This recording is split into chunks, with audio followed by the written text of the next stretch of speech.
15 minutes. That's all it should have taken for Audrey May Herron to drive from work to home.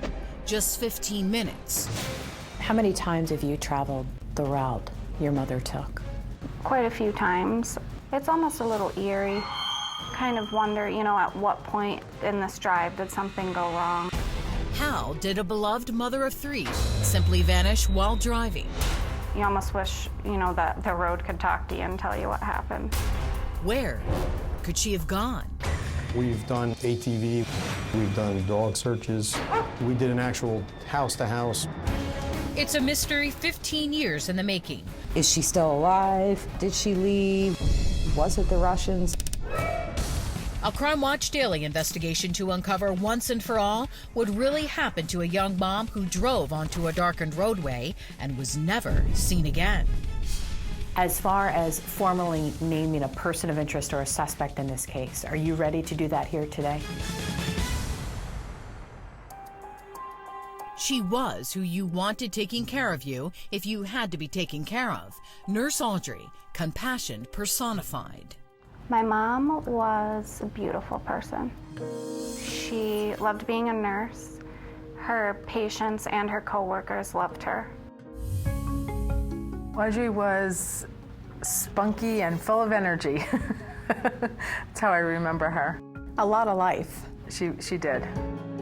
And Audrey fit a lot into that life. She had her oldest daughter, Sansia, when she was just 22. And while things didn't work out between her and Sansia's father, they remained friends. And before long, Audrey would have a second chance at love. What about when she met Jeff? What did you think of him?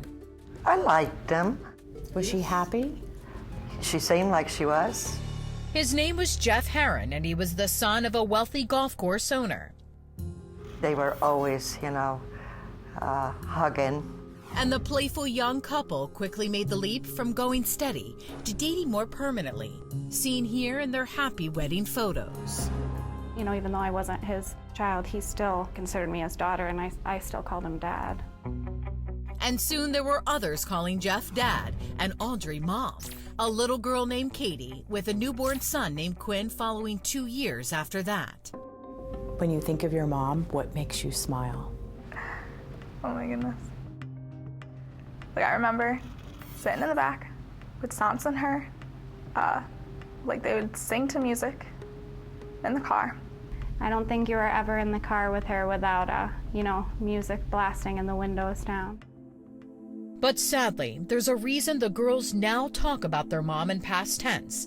Sansia was 10 years old when it happened. Katie, just 4.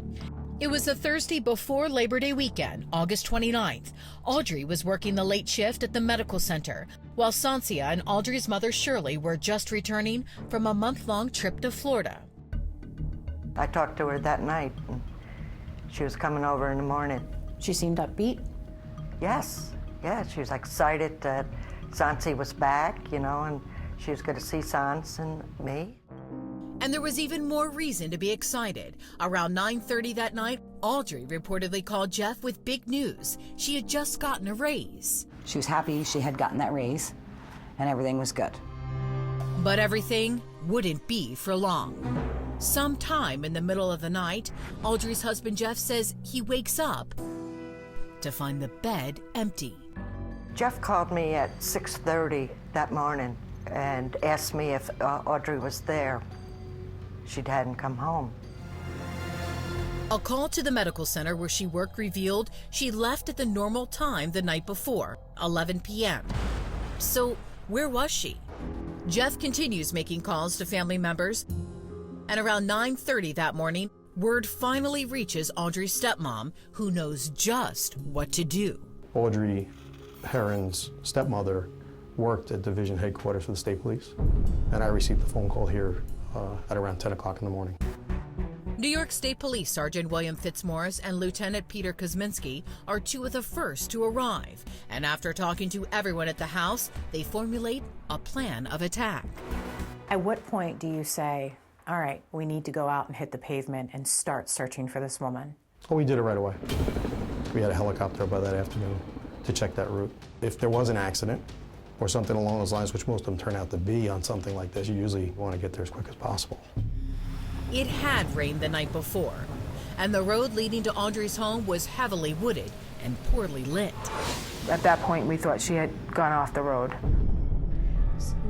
But an exhaustive search of the 12 miles between Audrey's work and home turns up no skid marks, no dented guardrails, no sign of Audrey or her 4,000-pound Jeep Grand Cherokee at all. So investigators question the last known people to see her alive, her co-workers. Talk to me about what happened that night. So after the shift at 11 o'clock, they came out that door, walked down through the parking lot here. Her car was parked next to the black Chevy, the second spot in. They said their goodbyes, and they drove out this road. One of Audrey's co-workers goes on to tell police that Audrey was right behind her when she left the parking lot. Did the co-worker say for how long she was following her? It was about 5 minutes, I believe. After that, the co-worker says the two took different paths, which left 10 minutes between that point and when Audrey should have been home. What was the mood like? What were people doing? There was officers there, and Jeff was distraught. I didn't tell Sans anything then because I was still hoping.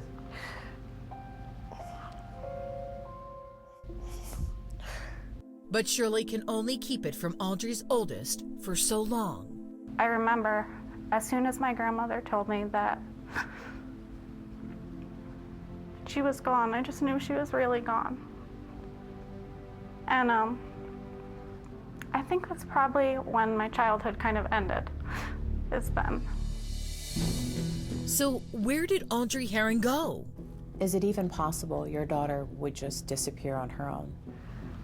No, not at all. She loved her children. But if she didn't leave on her own, and if it wasn't an accident, that only left one option. Something horrible happened that was nefarious.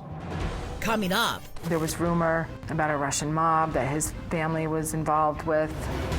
why would anyone want the young mother gone? And Do you think she was having an affair?